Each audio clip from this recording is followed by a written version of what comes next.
الحمد لله رب العالمين والصلاة والسلام على أشرف الأنبياء والمرسلين وعلى آله وأصحابه وذرياته وآل بيته أجمعين. أما بعد، فأعوذ بالله من الشيطان الرجيم. بسم الله الرحمن الرحيم.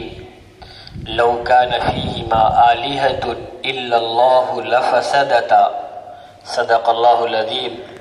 وقال رسول الله صلى الله عليه وآله وسلم: ليسأل أحدكم ربه حاجته كلها حتى يسأل شسعا عليه إذا انقطع، أو كما قال رسول الله صلى الله تعالى عليه وآله وسلم تسليما كثيرا كثيرا. بزرگان محترم، یہ جو آپ کائنات دیکھ رہے ہیں، اس ساری کائنات کا خالق و مالک ایک اللہ تعالیٰ ہے.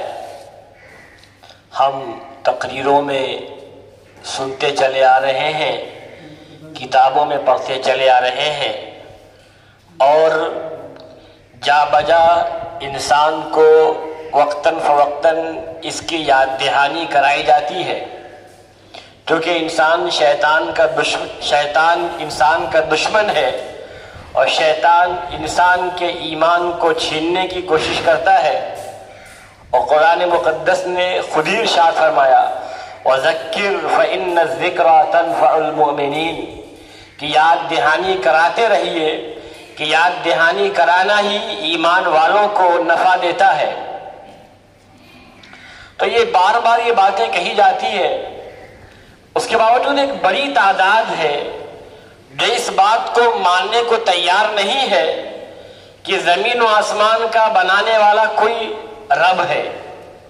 زمین و آسمان کا چلانے والا، چاند و سورج اور تمام اللہ کی جو کائنات ہے، اس کے نظام کو چلانے والا کوئی ہے. ایک بڑی تعداد ہے جو اس کو نہیں مانتی ہے، جس کو دہریہ بولتے ہیں، اور وہ انکار کرتے ہیں، اور وہ خود بھی گمراہ ہیں اور دوسروں کو بھی گمراہ کرنے کی کوشش کرتے ہیں. لیکن ہم ایمان والے ہیں، ہمارا یقین ہے کہ اللہ ایک ہے، اللہ ہی سب کا خالق و مالک ہے، موت و حیات اسی کے قبضے میں ہے. اور اللہ تعالیٰ نے قرآن مقدس میں جا بجا اس میں ارشاد فرمایا. مشہور سورہ اخلاص ہم پڑھتے ہیں، فرمایا: قل هو اللہ احد، کہیے کہ اللہ ایک ہے. اللہ احد، اللہ ایک ہے. اللہ الصمد، اللہ بے نیاز ہے. بے نیاز کا مطلب کسی کی اسے ضرورت نہیں ہے، کسی کی حاجت نہیں، کسی چیز کا وہ محتاج نہیں. نہ اسے شادی بیاہ کی ضرورت ہے، نہ کھانے پینے کی ضرورت ہے، نہ سونے کی ضرورت ہے، نہ آرام کرنے کی ضرورت ہے. اللہ ہر چیز سے بے نیاز.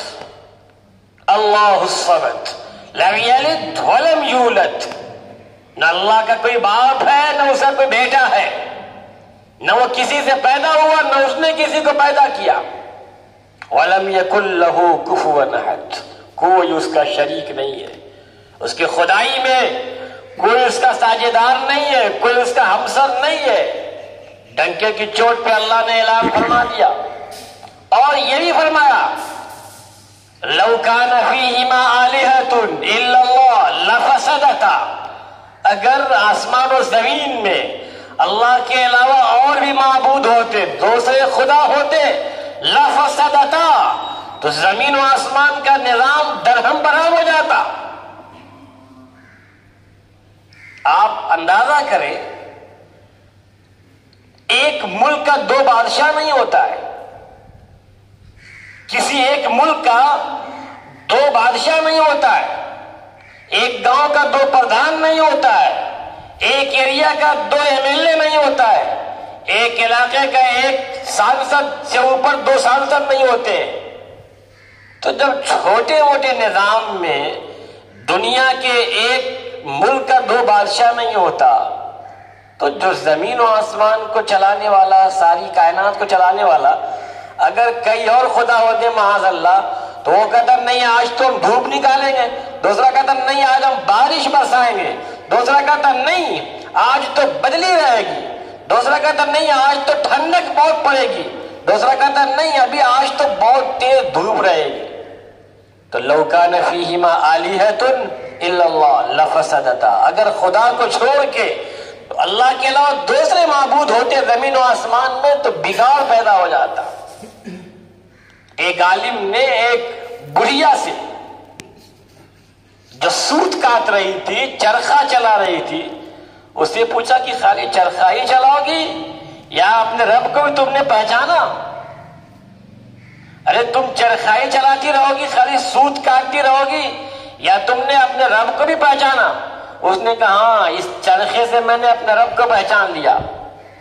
یہ جو چرخہ چل رہا ہے، جو چرخہ کہ میں چلا رہی ہوں، اس سے میں نے اپنے رب کو پہچان لیا۔ تو کہا کہ وہ کیسے؟ بڑھیا نے کہا کہ جب میں چرخہ کو چلاتی ہوں تو چلتا رہتا ہے، جب چھوڑ دیتی ہوں تو رک جاتا ہے۔ اس کا مطلب یہ ہے کہ اللہ تعالیٰ زمین و آسمان کے نظام کو چلا رہا ہے، چاند کو کوئی نکالنے والا ہے، سورج کو کوئی نکالنے والا ہے، بارش کو برسانے والا ہے، روزی کو دینے والا ہے۔ اس سے مجھے احساس ہوا کہ جب میرا چرخہ رک جاتا ہے، جب میں چھوڑ دیتی ہوں، اسی طرح اللہ تعالیٰ اگر چھوڑ دے تو نظام کائنات درہم برہم ہو جائے۔ تو میں نے چرخے سے یہ پہچان لیا کہ زمین و آسمان کا کوئی مالک ہے، خالق ہے۔ تو کہا کیا ایک ہی ہے یا ایک کے علاوہ بھی ہے؟ کہا ایک ہے، زمین و آسمان کا مالک ایک ہے۔ اس بڑھیا نے کہا تم نے وہ کیسے پہچان لیا؟ کہا اس چرخے سے ہی میں نے پہچانا۔ کہا چرخے سے کیسے پہچان لیا؟ کہا کہ اگر دو ہوتے تو میں ادھر چلاتی وہ ادھر چلاتا، دوسرا ہوتا تو میں آہستہ چلاتی وہ تیز چلا دیتا تو میرا چرخہ خراب ہو جاتا، سوت ٹوٹ جاتا۔ تو ایک میں نے چرخے سے پہچانا کہ ایک رب ہے جو زمین و آسمان کو چلا رہا ہے۔ پھر نظام میں آپ غور کریں نا، حضرت امام ابو حنیفہ رحمۃ اللہ علیہ کے زمانے میں ایک شخص تھا جو دہریہ تھا، خدا کو نہیں مانتا تھا، خدا کا منکر تھا، وہ نہیں مانتا تھا کہ زمین و آسمان کا بنانے والا بھی کوئی ہے۔ اس سے لوگوں نے ایک مناظرہ طے کیا کہ تم سے مقابلہ ہوگا، سوال جواب ہوگا۔ طے شدہ وقت، جب مناظرے کا وقت جو طے تھا، امام اعظم ابو حنیفہ رحمۃ اللہ علیہ اس پہ نہیں آئے، وقت مقررہ پہ نہیں پہنچے، کافی دیر سے پہنچے۔ اس نے کہا دیکھو یہ آپ کے اتنے بڑے پیشوا ہیں اور وقت مقرر پہ نہیں آئے، کافی دیر سے آ رہے، سبب بتائیں گے کیا وجہ ہے؟ امام صاحب نے فرمایا کہ میں اگر سبب بتاؤں تو تم یقین کرو گے؟ کہا بتاؤ کیا سبب ہے؟ فرمانے لگے میں نکلا، رستے میں جنگل کے قریب دیکھتا ہوں کہ ایک ندی ہے، وہاں ایک درخت ہے، اس درخت سے اچانک سے ایک شاخ اپنے آپ کٹتی ہے اور کٹ کے گر جاتی ہے، اپنے آپ بغیر کاٹے ہوئے درخت سے ایک اس کا حصہ کٹ کے گر جاتا ہے۔ پھر میں کیا دیکھتا ہوں کہ اپنے آپ اس کٹے ہوئے درخت سے اپنے آپ کٹ کر کے تختے بن رہے، پٹرے بن رہے، پھر وہ پٹرے اپنے آپ جڑتے گئے، پھر کشتی بن گئی، پھر وہ کشتی اپنے آپ ندی کے اندر پہنچ گئی، پھر وہ کشتی لوگوں کو سوار کر کے، سواریوں کو سوار کر کے لے کر کے چلنے لگی، اس پار سے اس پار، اس پار سے اس پار چلنے لگی، اور کشتی اپنے آپ ہی کرایہ وصول کر رہی ہے، لوگ چل رہے ہیں، اپنے آپ کشتی چل رہی ہے۔ کیا تم یقین کرو گے اس بات کو؟ اس نے کہا پکا جھوٹا شخص ہے۔ اے مسلمانوں، تم اس کو اپنا امام مانتے ہو؟ تم ابو حنیفہ کو اپنا امام مانتے ہو؟ کتنا بڑا جھوٹا شخص ہے کہ کشتی اپنے آپ بن گئی، درخت سے پیڑ اپنے آپ، اس کی شاخیں اپنے آپ ٹوٹ گئیں اور اپنے آپ پٹرا بھی بن گیا، اپنے آپ تختہ بھی بن گیا، تختے جڑ کر کے کشتی بھی بن گئے، اور کشتی بن کر کے اپنے آپ ندی میں بھی آ گئی، کشتی اپنے آپ چلنے بھی لگی۔ یہ بات عقل میں آنے والی ہے؟ مسلمانوں تمہارا دماغ کام کر رہا ہے کچھ؟ یہ ابو حنیفہ جو بات کر رہا ہے کوئی دماغ کام کر رہا ہے؟ یہ بات ماننے والی ہے؟ کہا نہیں ہو سکتا، یہ میں نہیں مانتا یہ ہو سکتا ہے۔ امام ابو حنیفہ رحمۃ اللہ علیہ فرمانے لگے جب ایک چھوٹی سی کشتی اپنے آپ نہیں بن سکتی ہے تو اتنا بڑا نظام کائنات، زمین، آسمان، سورج، چاند، سمندر، پہاڑ اور یہ موسم کا ٹھنڈا گرم ہونا اور تمام مخلوق کو پیدا کرنا اور رزق دینا اپنے آپ ہو گیا؟ اتنا بڑا نظام کائنات اپنے آپ ہو گیا؟ جب ایک چھوٹی سی کشتی نہیں بن سکتی تو اتنا بڑا سورج، چاند، زمین، آسمان کیسے اپنے آپ بن جائیں گے؟ مانو پھر کہ کوئی خدا ہے جو نظام کائنات کو چلا رہا ہے۔ اس نے مانا، پھر کہا مان گیا میں کہ خدا ایک ہے، پھر اس نے اسلام قبول کر لیا۔ تو اللہ تعالی ساری کائنات کا خالق و مالک ہے، ہمیں یقین کرنا پڑے گا۔ اللہ کے سوا اگر کوئی اور ہوتا تو نظام کائنات چلتا ہی نہیں۔ اور رب نے قرآن مقدس میں باضابطہ اس کا اعلان بھی فرمایا، ان ربکم اللہ الذی خلق السماوات والارض فی ستۃ ایام، تمہارا رب وہ اللہ ہے جس نے آسمان اور زمین کو 6 دنوں میں پیدا فرمایا، جس نے زمین و آسمان کو 6 دن میں پیدا فرمایا۔ 6 دن کے اندر کیوں پیدا کیا؟ چاہتا تو ایک لمحے میں پیدا کر دیتا، اللہ تو قادر اس پہ ہے۔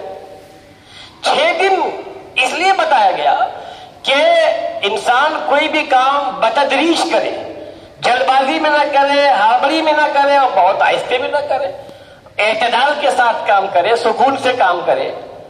اور 6 دن کون کون ہے؟ اس ٹائم تو اس ٹائم تو چاند سورج نہیں تھے، اللہ نے ناپا کیسے؟ دن کا اندازہ کیسے لگایا؟ تو یہ سورج اور چاند کا دن اور رات کا ہونا، یہ اندازہ لگانا یہ ہم انسانوں کے لیے ہے۔ اللہ نہ سورج کا محتاج ہے نہ چاند کا محتاج ہے۔ ناپنے کا آلہ آج آپ دیکھ رہے ہیں نا، بخار کتنا آپ کو ہے، دور سے ہی آپ کے اوپر تار چلا کے ڈاکٹر دیکھ لیتا ہے، بتاتا بھائی آپ کو 99 ڈگری بخار ہے، آپ کو 100 ڈگری بخار ہے، دور سے دکھا دیا۔ تو جب اتنی بڑی مشین آ گئی تو انسانوں کو عقل دینے والا خدا، اس کی عقل کا کیا کوئی اندازہ ہو سکتا ہے؟ تو اللہ تعالی جو زمین آسمان کو بنانے والا ہے، اس کے اندازے کے لیے کیا مشکل ہے؟ دن گننا اس کے لیے کیا مشکل ہے؟ اس نے بتا دیا 6 دن ہم پیدا فرمایا۔ اور اس کی وضاحت بھی آئی کہ اللہ تعالیٰ نے اتوار کے دن سے شروعات کیا، اتوار اور سوموار کو اللہ تعالیٰ نے زمین کو بنایا، اتوار اور سوموار کو زمین کو بنایا، اور منگل اور بدھ کو زمین کے اوپر جو چیزیں ہیں، دریا، پہاڑ، صحرا اور اس پہ پیڑ پودے جو چیزیں ہیں، اللہ تعالیٰ نے اس کو منگل اور بدھ کو بنایا۔ 2 دن میں زمین اور 2 دن میں زمین کے اوپر جو چیزیں ہیں، اور جمعرات اور جمعے کو اللہ تعالیٰ نے آسمان کو بنایا۔ جمعرات اور جمعے کو اللہ تعالیٰ نے آسمان کو بنایا۔ سنیچر کے دن اللہ تعالیٰ بنا کے فارغ ہو گیا، اسی لیے اس کو یوم السبت کہا گیا ہے۔ اللہ تعالیٰ اس دن بنا کے فارغ ہو گیا۔ اللہ تعالیٰ نے 6 دنوں میں بنایا ان دنوں کو۔ تو اللہ تعالیٰ خالق و مالک ہے، ہمیں یقین کرنا پڑے گا اللہ تعالیٰ کی تمام چیزوں پہ۔ اور دنیا میں حالات چاہے جیسے ہو، آپ کو چاہے جیسے جس ماحول میں ہم جائیں، لوگ یہ کہیں کہ نہیں ایسا کچھ نہیں ہو سکتا، آپ کہیے کہ دنیا چاہے کچھ بھی ہو جائے، اللہ نظام کائنات کو چلا رہا ہے۔ اللہ کے نبی نے ارشاد فرمایا، لِيَسْأَلْ أَحَدُكُمْ رَبَّهُ حَاجَتَهُ كُلَّهَا، اللہ سے اپنی ہر ضرورت کو مانگو۔ تمہیں چاہیے کہ اپنی ہر ضرورت کا سوال اللہ تعالیٰ سے کرے، جو دعا مانگنا ہے اللہ سے مانگے، حَتَّى يَسْأَلَ شِسَعَ نَعْلِهِ إِذَا انْقَطَعَ، یہاں تک کہ جوتے کا تسمہ ٹوٹ جائے، جوتے کا فیتہ ٹوٹ جائے، اس سے بھی اللہ سے دعا مانگو اس کے لیے کہ اللہ اس کو بھی ٹھیک کر دے۔ اپنی ہر ضرورت کو اللہ تعالیٰ سے مانگو، اللہ سے دعا کرو، اللہ ہمیں اس مشکل سے باہر نکال، اللہ ہمیں اس مصیبت سے باہر نکال۔ چھوٹی سے چھوٹی چیزوں کی دعا کرنے کے لیے کہا گیا، اور اللہ فرماتا ہے کہ ہم تمہاری دعا قبول کرنے کے تیار ہیں، جب بندے مجھ سے دعا کرتے ہیں میں اس کی دعا کو قبول کرتا ہوں۔ اس لیے ہمیں چاہیے کہ اللہ کی طاقت کا یقین کیا جائے۔ دنیا کی حکومت، دنیا کا نظام بدلتا رہتا ہے، کبھی آج اس زمین کا مالک کوئی اور ہے، یہاں حکومت کسی اور کی ہے، کل حکومت اللہ کسی اور کو دے گا۔ اللہ تعالی ہم سب کو صحیح باتوں پہ عمل کرنے کی توفیق عطا فرمائے۔ وآخر دعوانا ان الحمد للہ رب العالمین۔